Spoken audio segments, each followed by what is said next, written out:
জামানায় দাজ্জালের ফিতনায় পতিত হয়ে কারা অধিক হারে দাজ্জালের অনুসারী হয়ে যাবে? এ, নারীরা, বি, মাজার পূজারীরা, সি, যারা হারামকে হালাল বলে গ্রহণ করবে তারা, জি, সুদখোররা।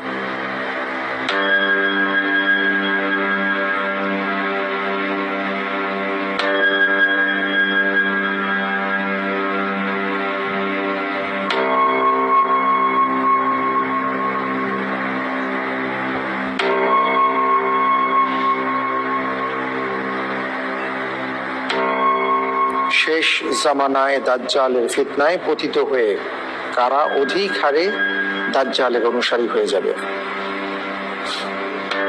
পরিবর্তিত প্রশ্ন চাচ্ছি। পরিবর্তিত প্রশ্ন চাচ্ছেন? যদি পরিবর্তিত প্রশ্ন না থাকতো তাহলে আপনি কোন অপশনটিকে বেছে দিতেন? নারীরা। নারী।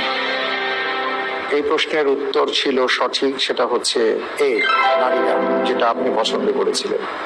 আল্লাহু আ'লাম। আল্লাহু আ'লাম।